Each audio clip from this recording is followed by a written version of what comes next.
Welcome to the Altered Call podcast. Today I'm going to share what God is currently speaking into my life, in the hopes that it will help to guide you in your own understanding of His voice. My name is Pillischafske. I believe that hearing voices is hard. I believe that God can speak through anything or anyone, and I believe that you are uniquely created to reflect God's glory in the world. We completed our series on hearing God's voice several weeks ago with an episode called The Battle Plan, where I walk through a process that I have used with the men in my small group in order to process through hearing God's voice. As we continue to build out the foundational framework, I want to revisit this topic periodically, such that I can share how God is speaking into my life and offer guidance on how you can interact with your own battle plan exploration. As a reminder, the discipleship path is the framework that I use in order to ensure that I am being a good steward. I consider this my defense. By maintaining these standards over time, I can prevent the enemy from gaining ground in my life. This standard says that God has given me these things to manage, and I will take that responsibility seriously. Listening to God's voice, in many ways, acts as our offense. By hearing His voice, you gain new understanding of how to protect the things that you have been gifted, but also He can call you to take and maintain new ground. Maybe He will gently pull you into setting a higher standard in an area. Maybe He will introduce a new challenge for you to pursue. Or maybe He will simply draw your attention to something that He plans to call you toward in the future. Hearing God's voice is tricky. You will make mistakes, but it is a skill that you can build over time if you test the voices that you hear. By far, the best two ways to get started down this road are to read your Bible such that you know as much as possible of God's nature, and to surround yourself with strong believers that can speak into your exploration. Once those two hurdles are cleared, I recommend using the battle plan template on my website. It will ensure that you consider everything in detail, giving God the maximum opportunity to speak through the noise in your life, and hopefully help you to discern His voice more clearly going forward. All right, let's get started.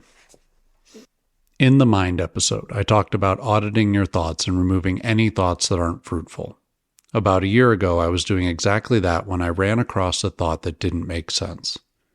The thought in question was, "I want your brain back." This immediately confused me because I knew that the thought wasn't mine. Whether I believed something similar or not, I would never phrase the thought using those words, using that perspective. So is this God? In all honesty, this is the type of thing that I might advise you to avoid when you are getting started.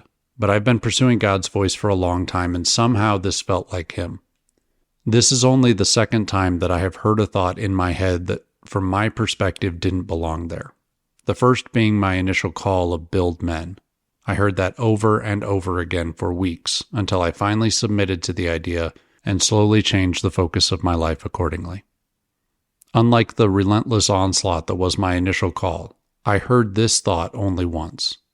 Very much like my initial call, I had no idea what it meant. My first thought was that maybe God wanted me to focus on or study something in particular. I tend to assimilate information very well, so it made sense to me that He would want to concentrate that energy in some way. At that point, it had been years since I had passionately pursued something through the medium of study, so I used that as my starting point. But what was I supposed to study? A few weeks later, one of the guys in my Bible study had his Bible open to the first page of Ecclesiastes for no discernible reason.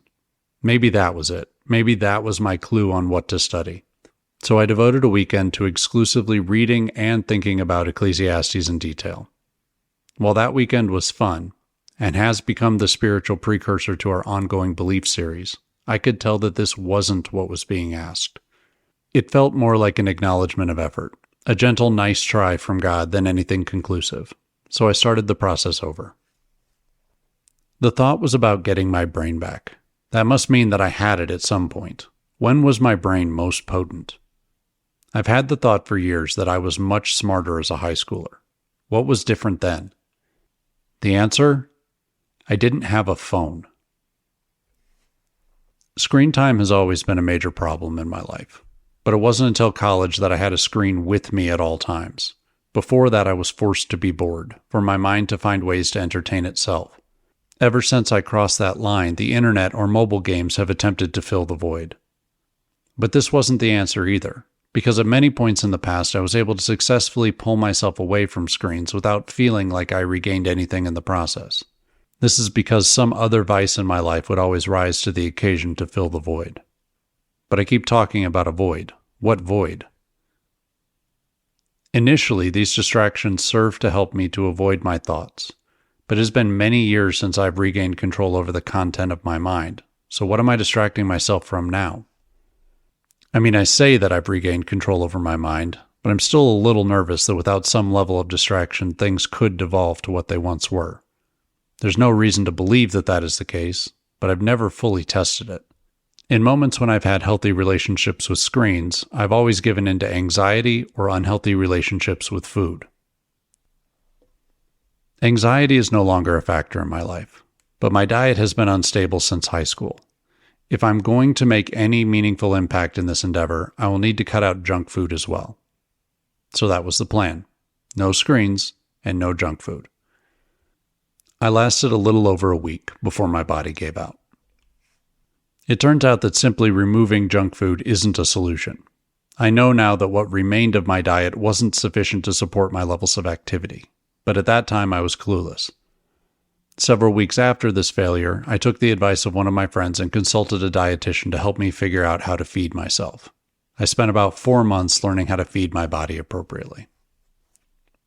Fast forward several more months, and I still haven't taken the time to attempt round 2. I'm still scared of the monsters that might be lurking under the bed. I knew from the very beginning that this would demand that I face down my demons. And given the work that I've done over the past several years, I have never been better equipped to do so. There is a very real possibility that there are no demons left to fight, that I simply need to faithfully remove these bad habits from my life and move on in peace. But I remember how strong those demons were in my teenage years, and I know how painful it was to submit myself to the process the first time. So it's hard to convince myself that I should sign up for that pain again. In the meantime, God has been patient. I routinely ask Him to speak through me, while simultaneously allowing my subconscious to deny Him any reasonable opportunity to speak to me. He seems content to let me wallow in my toddler-like tantrum for now, but I can already see the impact that my disobedience is having in other areas of my life. In evaluating the current state of my stewardship, I have inverted things. Church and vocation are going well, while family and self are starting to suffer. I'm starting to catch myself going through the motions in multiple areas. In particular, I'm finding prayer to be difficult, which is always a red flag that I consider a leading indicator for a looming negative spiral. And yet, I can't seem to convince myself to make the necessary sacrifices. Yesterday, I met with a friend. We've talked about him several times on the show, and I'm currently setting up an interview for the podcast because he's doing amazing work in rebuilding his life. But yesterday we met to talk about a recent sacrifice that he felt called to make, and how that sacrifice nearly landed him in the hospital. This is why discipleship is so important. In hearing his story, in hearing the amazing wins that he has already seen only 2 weeks into his own process, I was convicted that now was the time to try again. There's something about seeing God's faithfulness in someone else that is so incredibly encouraging. As it stands, I'm about 48 hours into no phone and no junk. At this point, I feel fine. I suspect that this will be the last turn in pursuing this particular call, but I don't know yet. Here's the plan. I will become as present as possible. I will only go to my phone with the intent for a specific use. No mindless scrolling. I will also, when possible, keep my phone off of my person. I will regiment my diet, a reasonable one this time, and avoid mindless eating. The balance of time regained will be partially filled with prayer and quiet, partially filled with listening to music, and partially filled with reading. Much of the content for this podcast is ahead of schedule, so I don't think that I'll need to pause any of that, and I offered to give up generating content for YouTube, but God told me not to, so for now at least, that will continue.